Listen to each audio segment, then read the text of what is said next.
Next, we're going to have George Hendrickson running for U.S. House. He's going to talk here a little bit.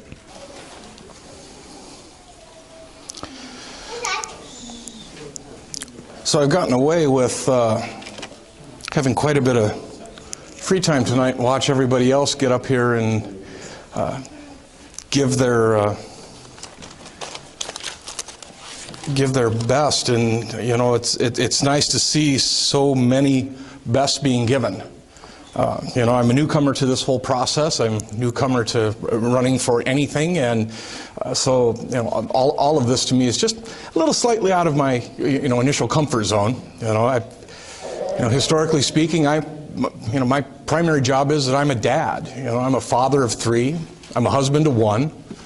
I own a small business. You know, prior to my present circumstances, I was a full lines fire and casualty insurance agent for years. I've been a police officer.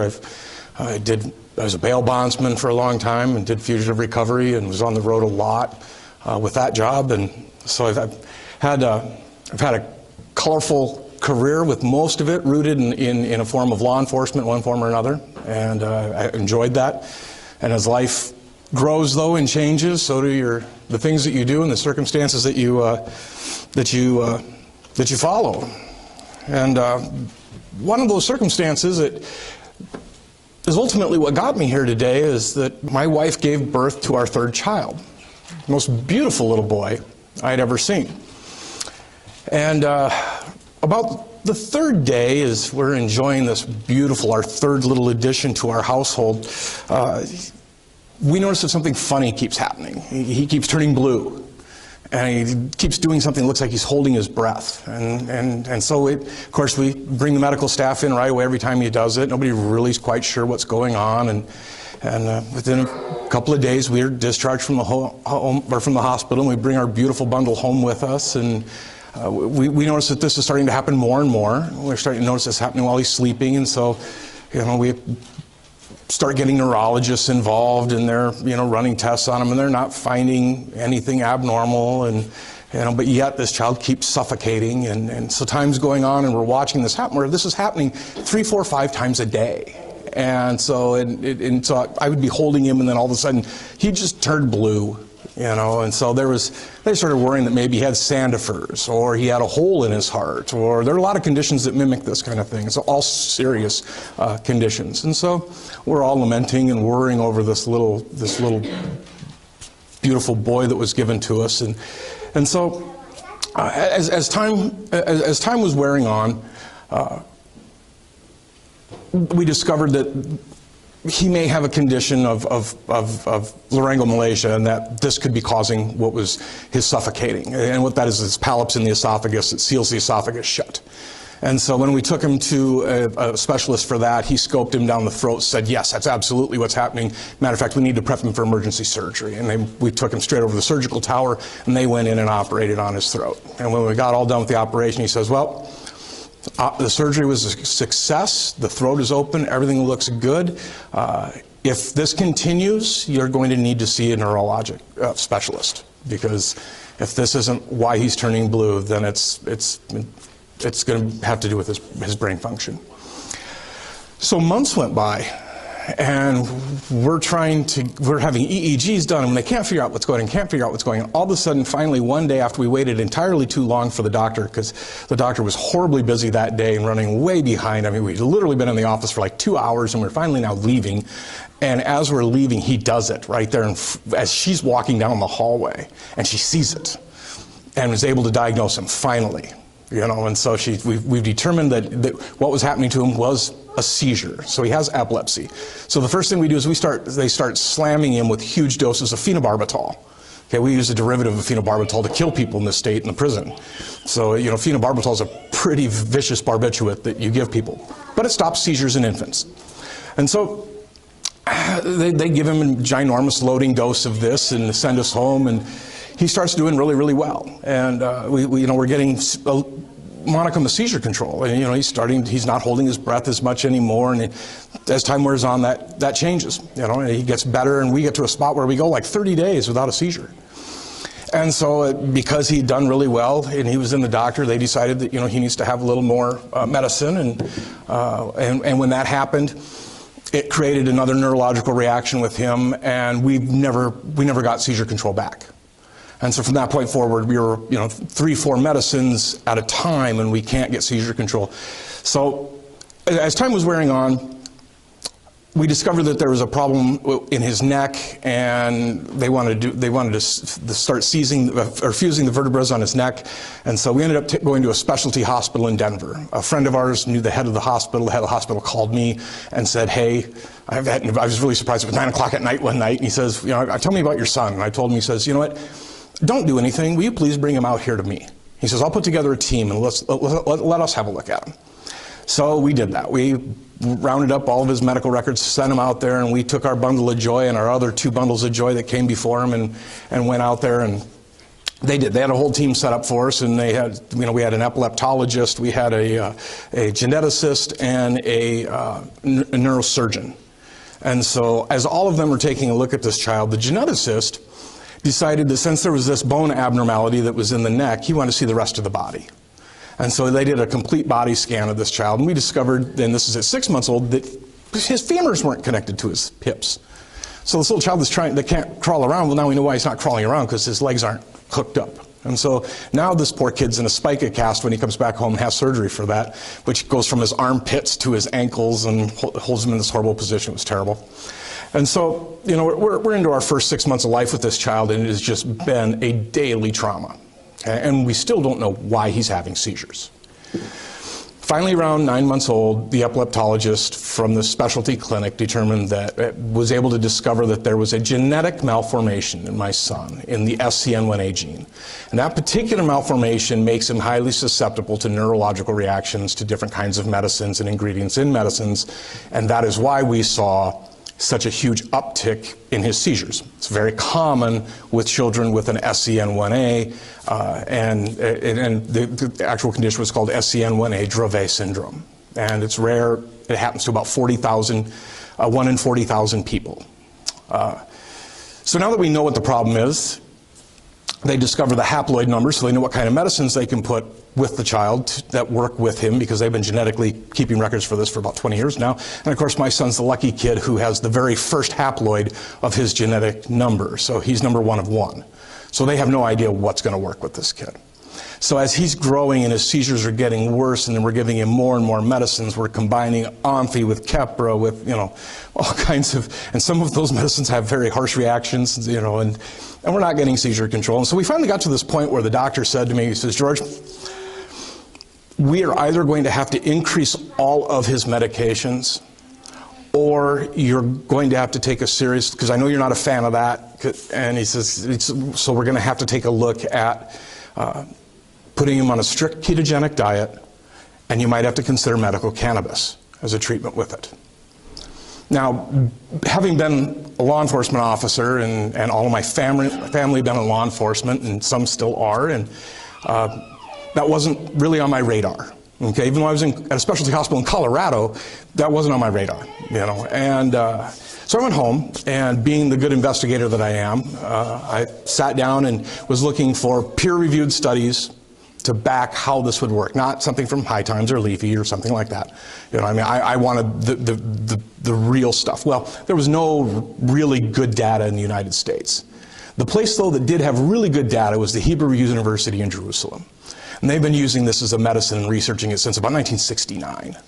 And they had outstanding stuff. And so this is where I learned about the endocannabinoidal system that they discovered. And our body's had it all of its life. And what this does is this endocrine system in your body is made just to process this plant in its whole form. You have receptors all throughout your body, and they react with this as medicine, and it does many, many, many different things in the human body all over it, the full spectrum. I teach on this in other areas in South Dakota. And once we discovered this, once I'd really read that kind of sealed the deal for me.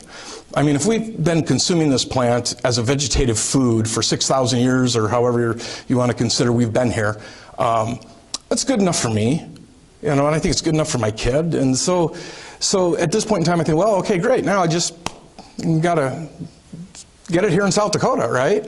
Easy? Wrong. Start the first round of calls to legislators. Who returns my calls? No one. You know, and so finally, I do reach out to one of our senators. And to my pleasant surprise, Senator Curd was absolutely familiar with my story. He had been down this road before with someone else. Not the same syndrome, but very similar syndrome, and had seen positive results from this. So he wasn't completely a stranger to this. So we had an ally. So it's the first year, year one, we're in year 4, so this 4 years ago. I went up to Pierre, ready to fight, ready to try and get legislation. We wrote a legislative bill. It was based on a great bill that came out of Alabama, Jeff Sessions' state, which has legalized medical cannabis in Jeff Sessions' state, but not in our state. Well, anyway, so I digress. But it's a 3-page bill because that's what I was told to bring. Don't give me anything longer than 3 pages. I want a 3-page bill. I bring a 3-page bill. 3-page bill didn't make it past the scrutiny of government officials that apparently get to give the yes/no on things, and so my bill never got to go to the floor like I was promised. Defeat number 1. So I go home defeated, and we then team up with New Approach South Dakota. And we decide to engage with them in doing a petition drive to get medical cannabis on the ballot. And we put together a successful petition drive. Of course, it does get kicked out by the Secretary of State. But due to the outreach from the people in South Dakota, the Health and Human Services decides to take it up themselves. And in doing so, this is when Senator Curd brings forward an oil bill that is very similar to the one that I brought forward, and in some respects was better. And we almost got it to pass. There were a few people that when they hit the floor to talk about it, one of them doesn't understand what 0.3% of THC is, so he told the entire House floor that you can't tell me there's no way this child can't get high on 0.3% of THC. So I don't know if chemistry doesn't work for him, but whatever the case was, that seemed to be the determining factor, and we lost it right there on the House floor. So that was defeat number 2. So then we come year number 3, and we're hearing all this buzz about an oil bill. It's going to go through. It's going to go through this year. It's going to go through. And so we go up in support of this bill, and lo and behold, what we find out is the reason why there's this oil bill that's going to go through is that because GW Pharmaceuticals is bringing this oil bill. Okay, so the wheels have now been greased. There's 4 lobbyists up there, and they're doing their job, that they're paid to do in our political system. And so, as we're looking at the bill, we see some major red flags. One of which gives them an absolute monopoly in the state, and so we fought against a bill that essentially would have, at least a part of an amendment of the bill that would help my son, and but we had to. And we won that part, but they didn't change a certain portion of the language in the bill. And so when it passed, everybody thought they'd given this resounding victory for my son and people like him. But really what they did was they made it even worse, because now they've made CBD a Schedule IV drug in the state of South Dakota that you may not possess without a prescription from a medical doctor. It has to have a track record of being prescribed from a pharmacy according to statute, and of course it has to have FDA approval. So we have a law about something that doesn't exist. This is similar, if you look at the 2014 Department of Ag Act, this is just like trying to outlaw tomatoes, essentially. This is making a tomato a Schedule IV drug. Okay, and so your possession of a tomato could put you in prison for 4 years. The federal government says, nope, it's food. Tomatoes food, and hemp's food. But not in South Dakota, apparently now. So we didn't catch this, because everybody I talked to said, no, it's okay, you can have this. But I kept hearing from other people, and finally this week somebody came to me with something extraordinary about it and explained it in a way that made perfect sense. And now I think it's time we have a legal opinion from Pierre on it. But there seems to be something really, really wrong here. And because according to the law, there's a whole lot of places here in South Dakota that sell it that are in violation of, in felony violation of owning CBD cannabidiol. So that's what brings us here today. So all of a sudden, we're interjected into the political process. We're knee-deep into it, okay? We're becoming advocates, we're becoming educated, we're becoming well-educated. And as we're doing this and we're meeting people, people start reaching out to us, and people with all kinds of problems. We've talked to all across the state that you know, tell me about what's happened to them in their lives and how cannabis could help them. And you know, it breaks my heart watching that and watching my son, and you know, knowing that these are medicines that help people. And so, and I'm not going to go into the whole thing on cannabis because that's not what I'm here for today, but it is what brought me here today. Because if it wasn't for him, if it wasn't for his medical condition, if it wasn't for the fact that I love his life so much that I'm willing to risk mine, if I loved him so much that I'm willing to stand up here in front of all of you and everybody else in the state and get completely out of my comfort zone to try and do something right for people, because what I noticed in the political process, and it doesn't matter what political process it is everything is stacked against you, the person. We are losing everything we've had. We are losing every little bit of civil liberties that we've possessed, just teeny little bits at a time. There were a horrendous number of bills that went through the legislature this year, and there was a handful of them that were so restrictive to your civil liberties, it was unconscionable, brought by a Republican. And so, as a dad who has no aspirations to be a politician, all I want to do is love my kids. All I want to do is be the best dad that I could possibly be. And in that process, I hope I'm somewhat of an okay husband. Jury's out, you're going to have to ask my wife, who's stranded in another state right now. We had a convention, but God gave us a blizzard. So there you have it. But we find a way to survive this storm with our son and this process of going forward in politics. Through this process with Eli, went from having success in insurance and success in law enforcement and having, you know, things that we love and need and ample money to buy them, when you all of a sudden have to quit what you do to take care of somebody to keep them alive, you really start having to slim down. And all of a sudden choices become choices you didn't have before. And so all of a sudden you learn that when certain things happen in the beginning, when it was really bad, sometimes you need help. Sometimes you have to reach out to the government for this help. And so we've had to go through a process where at one point in time, when the economy downturned, all of a sudden we've got a disabled kid and no job. We had to get help. We had to get food assistance. And so for the first time in my life, as a very proud dad who was raised well in a decent home, as a child growing up who's never experienced that, all of a sudden I'm at the food line at the church with my kids. All of a sudden I'm humbling myself at the Social Security office to get food stamps in order to feed my kids. And I'll tell you what, it's an experience maybe everybody should go through at least once before they start talking about people that go through it. Because once you've done it, you discover that it isn't what you think it is. And it's not lobsters, okay? I didn't buy a single lobster because I was worried about feeding my kids, okay? It does happen. But the point being is that we've been down this road now. We've been down this road. I've been down this road. My family's had to go down this road where we had to make a choice between feeding our family or paying the electric bill. We had to make a choice with our medicines. We have to make a choice with our medical supplies. I had to go 2 years without a back surgery because we couldn't afford the deductible, because I had to take care of my son and our family's needs. We knew we couldn't afford it. We finally got to the point where I couldn't walk. The pain was so bad, and I had to have the surgery. And after the doctor did the surgery and I recovered from it and everything was wonderful, I am still to this day paying for my share of that surgery. And that's also why I'm not having the surgery on the torn labrum in my shoulder.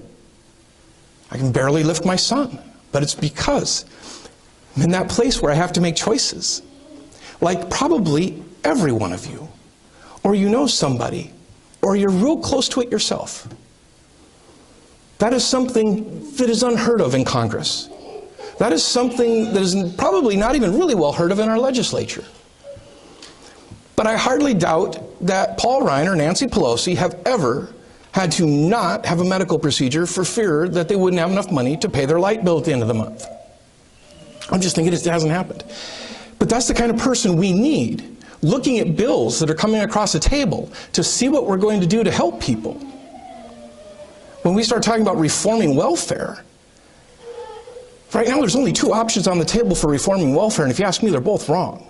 You've got one that just says, oh, we'll just cut it and people will get off welfare. No, that's not going to happen. We've seen that happen before. We know what happens when you do that. You have crime rates that go up. You have people that just kind of drop off the face of the earth. Then we have another group that says, hey, let's just throw so much money at it that everybody's fine and dandy. Well, that does nothing either. That doesn't fix it, because it's atrophy. Keeps people in a status where they're not willing to move forward. So what do we do in this case? Well, we have to take a new approach. We need to look at it from the eyes of people who have been there. And I'll tell you what, myself included, and everyone I've talked to, and every single mother I've talked to, the eyes telling me, George, can we bridge the program? Can we make a bridge out of it? Can we extend the benefits? When we hit that threshold, can we get an extension of the benefits to carry us just a little bit further until we're on our feet?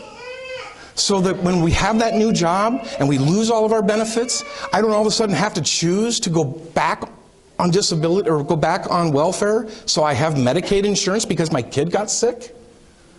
Is there some way we can do this? And I tell you, yes, there is. There are models across this country where it is working. And the long-term projections are saving tax dollars hand over fist, because they're bridging people out and making them successful, and the recidivism is not there. They are not returning. They're giving them a way out. We've got a plan for this, and we know it can work. It has to be implemented by the state, though.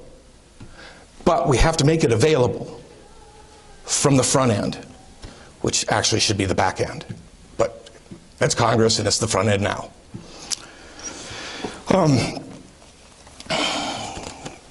As you all know, obviously I've been an advocate for medical marijuana, and so I do want to clearly state that I believe in a well-formed. It's one of the few times I'm going to appreciate regulation just so people feel safe about the process. Because it's new and it's something coming forward. I think that it's reasonable to require a medical card and that doctors have to sign off on it, family. I don't think that's an unreasonable thing to ask on us. Especially when we're asking for something that really we should never even have to have asked for in the first place, because it's a tomato. But that being said, we have to move in increments. I'm not a rec person, okay? That's not me. But that being said, I firmly believe that we need to have this deregulated on the federal level. The states need to have the authority and the ability to decide what's right for them. It's not the federal government's job to decide that. The Controlled Substances Act of 1971 has to be repealed. And in that, we'll have the dissolution, or the dissolving of the DEA. I mean, we can take all the money from that, give it back to the states in law enforcement grants, and they can fight meth. Because they don't have to fight pot anymore. Let the states do what they do. If South Dakota decides that they're going to have no part of it, then when I'm done in Congress, I'll have to decide whether South Dakota is a part of my life anymore, for the sake of my son. I hope not. It's been a part of my life all of my life, and I love this place, and I call it home, and that's why I haven't left. And that's why I'm here, because there has to be change. So like many people, I believe that the People's House has been pretty much hijacked by special interest groups and career politicians. It's that simple. I'm neither. I'm not a special interest group. I'm not a career politician. I don't take PAC money. I'm hoping people will donate to my campaign so we become a viable campaign to compete for the hearts of the people of South Dakota. Getting to the brass tacks of things. So what am I going to do in Congress, right?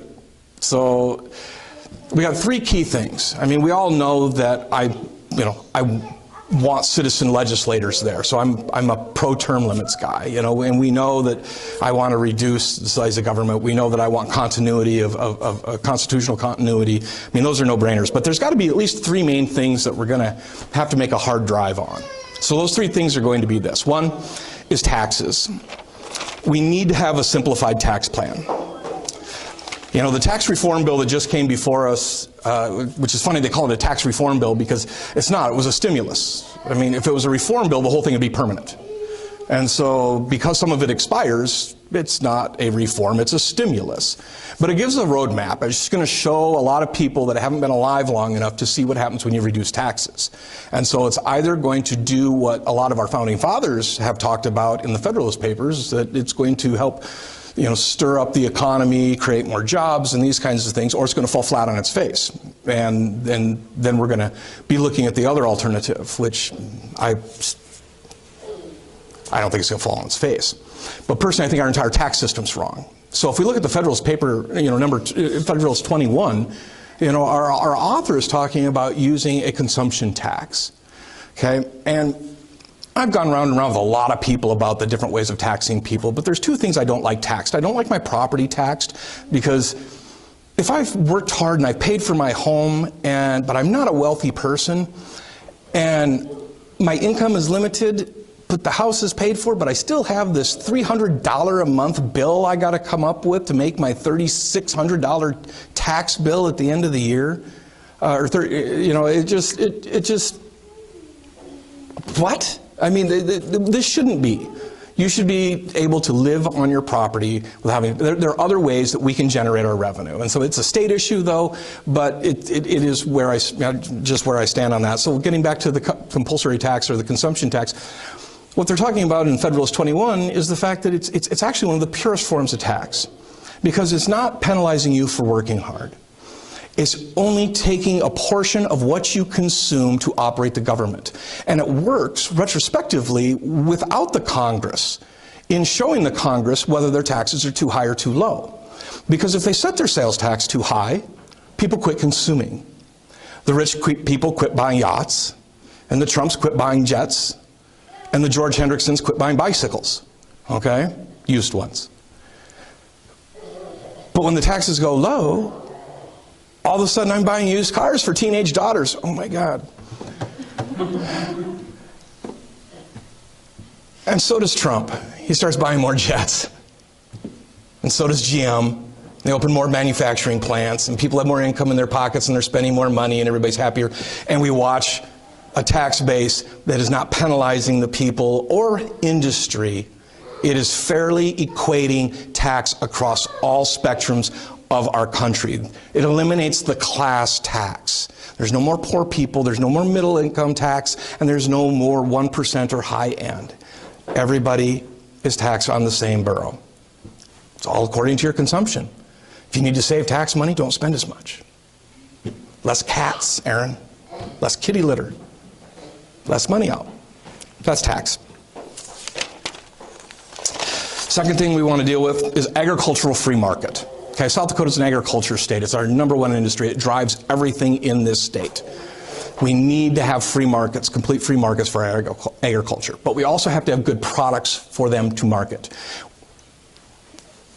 I'm going to get back on the hemp bandwagon here for a minute, but we need industrial hemp in this state. We have a great track record in the past of producing industrial hemp in this state, being one of the highest production states in the country. Right now, the United States imports 170,000 metric tons of industrial hemp from Canada. Why? We can grow that in South Dakota. And when you're growing that in South Dakota, now we're going to create commerce. So if we deregulate it at the federal level, so we can grow it back here so that these fine gentlemen that are running for legislature can get it deregulated here, all of a sudden we've got facilities to be able to make hempcrete, drywall, plastic food containers that are biodegradable. You know, clothes, rope. I mean, the paper. It's endless. What can be used for it. And so I think it's key to sparking the economy in our state. If we're going to have a free market and an open market for ag, I think this is important for ag. And it's not going to run headstrong with corn or anything like that, because, you know, corn's kind of tough per barrel, per bushel. It's good to feed the cows and such. You know, you'll hear people say, well, hemp's great to feed the cows. if you can get $1,000 to $2,000 an acre for the fiber out of your hemp, you're not going to feed it to your cow, okay? You're going to feed the $200 a bushel, $200 an acre, excuse me, corn to the cow. And just trust me, the cow tastes better on corn, okay? The humans do better eating the hemp, but the cows, probably the corn's okay. I'll stick with corn on that.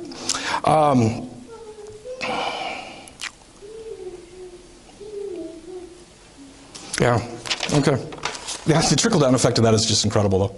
I mean, if we're building new industry to support hemp, then we're building new income, we're creating new wealth, we're not running support businesses, we're not recirculating support money that a service industry does. When you make something and you export a product, you have created new money in your economy. And that is what we need in this state.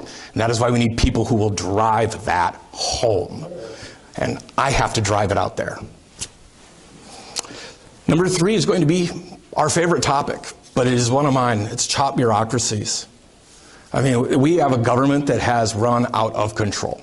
Our federal government regulates just about everything. And the first place I want to start with is the ELDs. Okay, ELDs have got to go away. It was a product of the last administration. It was a feel-good bill about your personal safety on the highways. See, here's the problem with the ELDs, though. And here's why it doesn't help you with the safety aspect. I have a good friend who's a trucker, and I listened to him tell me about the ELD problem. And here's the problem that he faces that most people don't know. So these little computer-controlled modules in their truck track them, in their big semi-truck, tracks their time that they're on the road, and then it sets them up for mandatory rests and stops and these types of things. So let's say he's on a designated journey, and he's 10 minutes out from where he has to make his drop. All of a sudden, his ELD goes off and says, oh, you have to pull over now and rest. You need to take a half-hour break or whatever the regulated break is. Well, let's call it a half hour. I'm not a trucker, sorry. So here he sits there twiddling his thumb for 30 minutes because he's not tired and he just wants to get to where he's going. His 30 minutes are up, so he gets going, gets it in gear, and heads off to a stop. Now he's made it to the stop, so he hits the log on his ELD that he's now at that destination, and he's waiting around 2 hours for them to offload and reload his rig. That's counting on his ELD. So now he leaves, he gets a few hours down the road, and all of a sudden it dings off again. He's got to stop and take another break. So he's wasted 2 hours, now he's wasting another hour, and all counting against his ELD. He's losing thousands and thousands of dollars. If you're making as a trucker anywhere from a buck to $2.50 a mile, and you're being stopped from going 65 miles an hour for 3 hours out of every 8-hour shift, granted 2 of those were load and unload, but even if, an hour out of there, you do that over the course of the year, you're costing this country, its industry, an insurmountable amount of money. I mean, our entire country runs on trucks. There just aren't enough trains to haul what the trucks haul in this country. And when we're costing every single trucking operation this kind of money, tens of thousands of dollars a year, we are stabbing our economy in the heart. The first thing that caused our economy to take its nosedive is when our fuel prices for diesel jumped from $1.50 a gallon to $4 a gallon. I remember because I had an excavation company at the time, and it killed it. Our whole country runs on diesel trucks back and forth across this country, those great men and women that haul our goods from port to port. And what happens when we quadruple or triple the cost of their main product, the fuel? All of our products went and our economy tanked. And we're still trying to fish our way out of it. So ELDs, I think, are something we just got to address. It's got to be taken care of. Insurance companies, they are our best regulator for safety. Insurance industry does not want to pay claims. They make money by not paying claims. So I think we've got a vehicle to regulate the safety aspect of who are lousy drivers and who are not, who are our bread and butter of this nation, besides our farmers. Of course, we have redundant bureaucracies that need to be handled and dealt with, but, what do we have, 17 intelligence agencies now? Can somebody tell me what all 17 of them do that don't duplicate a process? I mean, we need to look into it. Maybe we need them all. I'm not going to say we don't, but I think it needs to be looked at. I think we need to have a cut and kill squad that goes through bureaucracy after bureaucracy in my office. And we look at what they spend and why they spend it and how they spend it, and then we decide whether it needs to live or not. And then we bring it to the floor and try and do something about it, to put the money back in the states where they belong.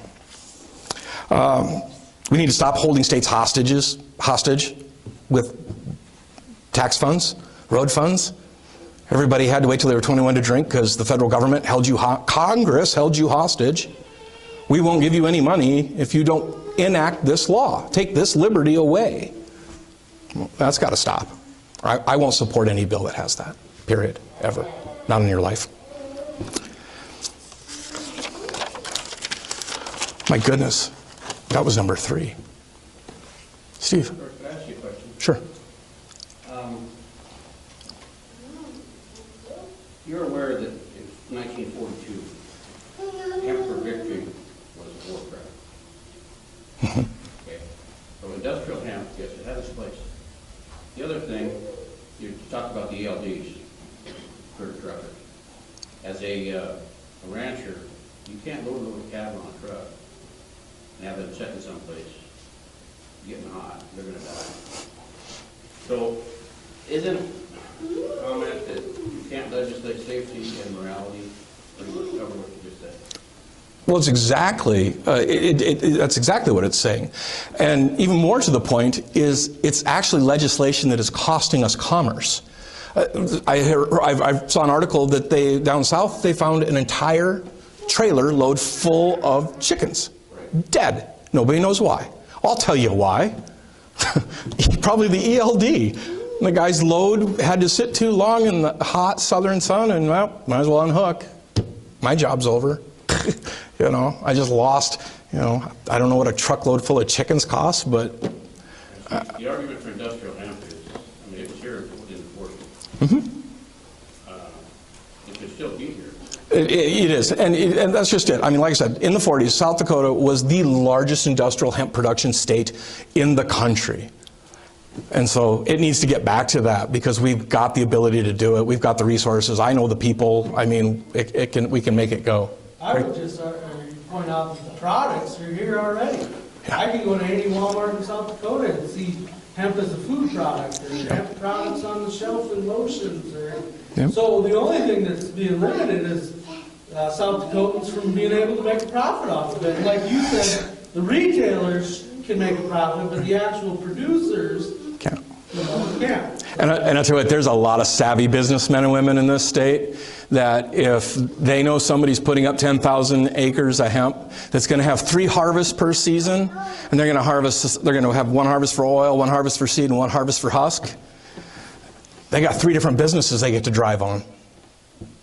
You know, I mean, there's a lot of money to be made in this. So, and a lot of industry to be built around it that is not going to go away because it's a reconsumable product. I mean, this is a no-brainer. I mean, Mitch McConnell's doing the right thing right now, and if I was in Congress right now at this moment, I would be supporting him with every fiber of my being because he is doing the right thing here. You know, Kentucky right now is the highest production state in the Union. They started out with a small research program, and it grew and it grew, and now they see what it can do. And they're saying, okay, we want this no holds barred, which is how it always should be. So, absolutely.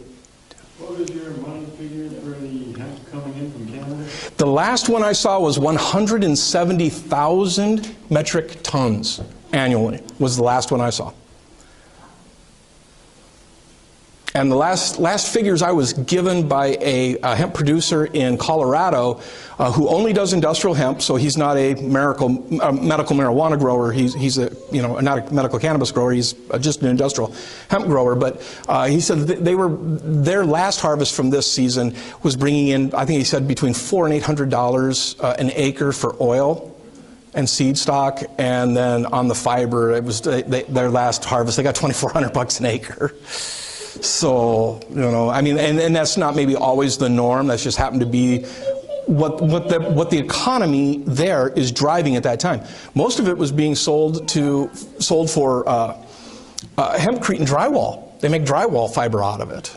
You know, and of course, which increases its fire and R value. But, you know, the other thing, I was talking to some of these groups, one of them was, you know, they've got a contract to produce a protein for bodybuilding, And the order supply is so huge, they've tapped everybody they have in 3 states and are importing the rest from Canada because they can't get it.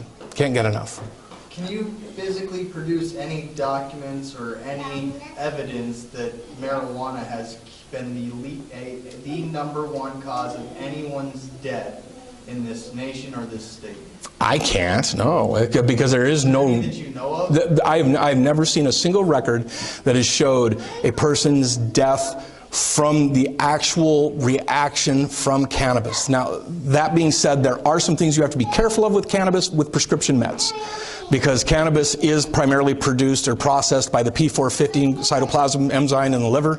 And so like Onfi that my son would take for seizure control is also processed by that. So if you're giving him CBD and he's also taking Onfi, what happens is the body wants the natural thing that it's made to have because it's got the endocannabinoidal system. So it says, oh no, Onfi, not right now. And it pushes it up into your blood plasma. So if you're microdosing the kid all day long, this Onfi he's taking all day long, usually in huge doses, is floating around in the blood plasma. Well, when the child goes to sleep and the 4 hours passes and the P450 is now available for other medicines, all of a sudden you are flooding the body with benzos, basically high dose, real strong Valium, and that in and of itself can cause seizures and can cause an episode of status epilepticus, or I mean, it can cause all kinds of problems. And so you do have to be careful of those things. So it's not the cannabis directly that's causing the problem, but it is in combination with something. And 5 years ago, we didn't know about this. I mean, that this is what we're learning as more and more children use this as medicine. But that being said, one more thing, then I'll get to. That being said, I'm in Colorado, and like I said, I didn't mean to make this about cannabis, but I watched a child having a seizure. Going status, this is one of those 300 seizures a day kids, and the parent pulled out a vape pen and stuck it in the child's lips when the child was seizing, and I watched that thing glow just once, and she pulled it right out of the child's mouth, and I kid you not, within 3 seconds that seizure stopped. Actually, I don't want the vape. They've got a nasal thing you can do now. It does the same thing, passes straight through the blood-brain barrier. It's a 2.5 milligram burst. Would love to have that. I'd go to prison, I think, for up to 10 years for having it in the state. Now, send me to Congress and I can have it for my son in DC. So, but CJ. And my follow-up to that is again, I'm talking about adult usage, not medical usage, because I 1000% back you on what you're saying, and I believe that it should be between doctors and patients for the best plan for their children, without any barring of any, if anything's available for a doctor that can help a child, it should be that way. But what I'm talking about is, you said that you're for it being regulated, and which again, in a limited government, only creates more bureaucracy. So don't you find that even in this topic, it's redundant for you to say these things that about this one particular item, because that's what opens the door for them to do that to every other thing that we have out there? Exactly, but the problem is I want it to happen, and so because I want it to happen, sometimes I have to accept a limitation. I may have to accept it today, but I can work on getting rid of it later. And maybe I can never get rid of it because it's harder to get back a right that you take away. But That's the point I'm trying to get. But under your theory, my son will never get medicine in this state. Under my theory, yes, absolutely he would. If Wow. I'm elected governor, he would absolutely have access to that, and there would be a doctor, there would be, if it's commerce or medical, if it's government, if it's medical. You know, you have a legislature you have to follow, though. Right, but again, it's if that legislature is repugnant to the very foundation of the constitutional principle that your child should be able to have access to that medicine without any government interference, you're adding a stipulation there that adults have to give up their right to choose what they consume in their body just for your son to have medicine. That's not the actual argument being made here, because if I as an adult can get it from a shop that opens up here in Sioux Falls and is under the Commerce Clause tax regulated because they're in the Commerce Clause, is completely different than a doctor that's regulating it for medicinal use for a child. Those are two different subjects, and I just wanted to point that out. Well, and the good news for you, CJ, is that if I get my way, you'll have that opportunity if you become governor, because what my job to do is to deregulate it. Yes, and turn it back over to the states. That's why I agree with you. But in the meantime, I also know what it takes in the state to get it done. So that's why I take that position. Thank you for answering. Yep, you're welcome. Anybody else? Steve? Or would the same result be for a state-run medical marijuana facility, regulated within the state, growers grow it in this state, they produce it, they take it from the time it's produced, to the time it's turned into your oils and that type of stuff. It's regulated within the state, it's legal within the state, you're not dealing with the federal government at that point. You eliminate the federal, the states have the right to do things on their own. In Colorado's doing it, other people are doing it. So initiating a state measure, I don't think you'd have trouble getting that through the legislature and that the governor might sign in a heartbeat. But you can run that facility through your own state. That provides economic growth. It provides you a source for your medical needs. It provides farmers or growers, whatever you want to call them, a need for economic development. So passing the state on state regulations, would that be such a bad idea? The passing on the regulation, is that what you asked? What I'm saying is, the state of South Dakota developed their own medical marijuana facility. Oh, okay, a state-ran facility is what you're talking about. Right. Okay. Growers grow it. The facility, it's all regulated because they're going to watch, that grade of marijuana. It's regulated, it's produced in the state, it's produced in that facility. The state of South Dakota guaranteed its percentage or dosage or whatever. It's pure. It's safe, is what I'm getting at. Mm-hmm. The legislature has the opportunity to do that now. The governor has the opportunity to sign that bill now, but they refuse. The reason why I like what was in the last bill better than that is that, one, it creates a whole different bureaucracy within the state rather than licensing the grow to the patient. And so the way Colorado was pretty smart the way they did it in that. So if I was given a license for my son, that license would include that I could grow at a time, unless a doctor specified otherwise, I could grow 6 plants at a time. And so in that, I would grow those 6 plants in my house in what is required by the state for me to do it safely, okay? Because there's chemical equations and things like that, and people do stupid things and burn their houses down because they're using 600-watt light bulbs and things like that. But it helps eliminate that bureaucracy issue. Now, if I don't know how to process oil, then there's a business opportunity for somebody to have a processing facility to make that oil for me. But if I'm no good at growing it either, that person, you can, like in Colorado, you can give them your grow license. And then they can grow it for you. So I would contract with this farmer to grow that cannabis for me and then process it the way I need it for my son. And then that way I get exactly what I need from the experience that I have of what I know that works for my son from when we lived in Colorado. And so it eliminates such a large bureaucracy for the state. I know when they talked about the hemp thing, they wanted to have SDSU be the overseer of it because the Department of Ag wanted, they didn't have it in their budget and they didn't have the personnel to do it. They just weren't going to be there for it. But I think this way, for me, it allows that rendering that control back to the parent who needs to try different things, different varieties, different CBD levels versus different THC levels versus how the extraction process is made. I don't want somebody telling me how they're going to process my medicine for my kid. I want to tell them how it's going to be processed because personally, I would rather have a 40 plant count and feed the plant to my child raw. Because as long as that plant is not heated up above 248 degrees, the THCA never becomes THC, and it never becomes psychoactive. The plant is inert below 248 degrees. That's probably 6,000 years ago, that's how we were consuming the plant for it to be healthy for us, and that's why we have this entire endocrine system.